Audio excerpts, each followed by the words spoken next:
একদিকে শুকিয়ে যাচ্ছে লত, তার ওপর অজানা পোকার তাণ্ডবের জেরে রাঙা আলুর চাষে ব্যাপক ক্ষতি।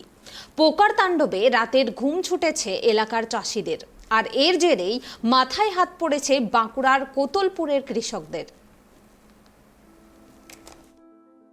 বাঁকুড়া জেলা জুড়ে সারা বছর নানান ধরনের ফসল ফলিয়ে থাকেন কৃষকরা, কিন্তু পৌষ মাঘ এলেই শুরু হয় গোল আলু, রাঙা আলু চাষের পাশাপাশি বিভিন্ন শাকসবজির চাষ। এই বছর খিরি গ্রামের চাষিরা বেশি উপার্জনের আশায় গোল আলু চাষ বাদ দিয়ে রাঙা আলু চাষে মেতেছিলেন। বেশি দাম দিয়ে রাসায়নিক সার কিনে ট্রাক্টরের সাহায্যে মাটি তৈরি করে রাঙা আলু বসিয়েছিলেন। তাতে গাছও বেশ ভালো হয়েছিল, কিন্তু কিছুদিন পর থেকেই লত শুকিয়ে মারা যাচ্ছে এবং যতটুকু গাছ বেঁচে আছে সেগুলিও টিকছে না অজানা পোকার তাণ্ডবে। রাত হলেই রাঙা আলুর পাতা ছিদ্র করে দিচ্ছে অনায়াসেই। আলু চাষ করেছি, আলু স্টোরে রেখে আলু একবারে তো 100-150 টাকা বস্তা। সেইটা দেখে আবার লত আলু চাষ করেছিলাম, গাছ শুকিয়ে গেছে, সব মরে গেছে। লত আলু বলতে রাঙা আলু, গুড় আলু আর কি লাগাইছিলাম, সেটাও গাছ সব শুকিয়ে মরে গেছে, ভাঙাতে হচ্ছে। তাহলে কি চাষ করব, চাষি আমরা বাঁচবো কী করে? কত প্রচুর ক্ষতি, এমন ক্ষতি চাষি যা আমরা বেঁচে থাকতে পারবো না, যা অবস্থা চাষ করতে পারবো না। গাছটা রোগ সব শুকিয়ে যাচ্ছে। কোনো ওষুধে কি কাজ হচ্ছে না? না, কোনো ওষুধই কাজ করে না। কতটা লাগিয়েছেন আপনি? আমি বিঘা 1.5 লাগাইছি।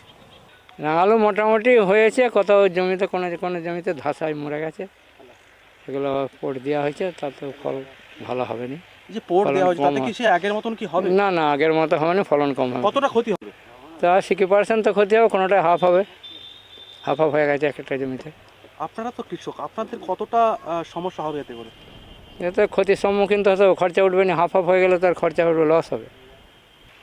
তাহলে কি এবার কি লাভের মুখ দেখতে পাবেন না? লাভের মুখ না দেখতে পাওয়া যায়, অবস্থা খুব খারাপ। তা সব ছিদ্র পোকাতে ফুটো ফুটো করে সব ঝাঁঝরা করে দিচ্ছে, দিয়ে লতা নষ্ট হয়ে যাচ্ছে সব। ট্রাইব টিভির প্রতিনিধি কথা বলেছিল কোতুলপুর ব্লক কৃষি আধিকারিকের সাথে। এই বিষয়ে কি বলেছেন শুনবো। একটা কথা বলি আপনাদের, রাঙা আলুর অ্যাকচুয়ালি প্রথমের দিকে আমরা যে লতা শোধন করে নেওয়ার কথা বলি, এটা বেশ কিছু ফার্মার্স অনেকে করেন, অনেকে করেন না। তো এই জায়গাটাতে কিন্তু খুব ভাইটাল একটা জায়গা। যখন কোনো একটা ফসলকে আমরা চাষ করতে চাইছি, তার আগে শোধনটা কিন্তু ইম্পর্টেন্ট। সেটা যে কোনোই আপনি চাষ করেন কিনা, সেটা আপনার আলু চাষ করুন, পেঁয়াজ চাষ করুন, লঙ্কা চাষ করুন, রাঙা আলু চাষ করুন, যাই করুন না কেন, এটা বীজ শোধন করাটা কিন্তু সবার আগে।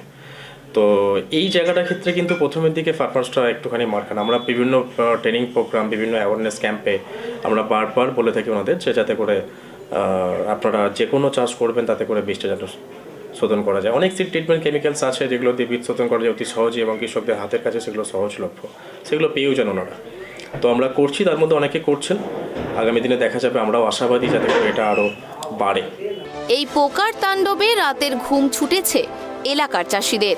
বাঁকুড়া থেকে সুদীপ কুণ্ডুর রিপোর্ট, ট্রাইব টিভি।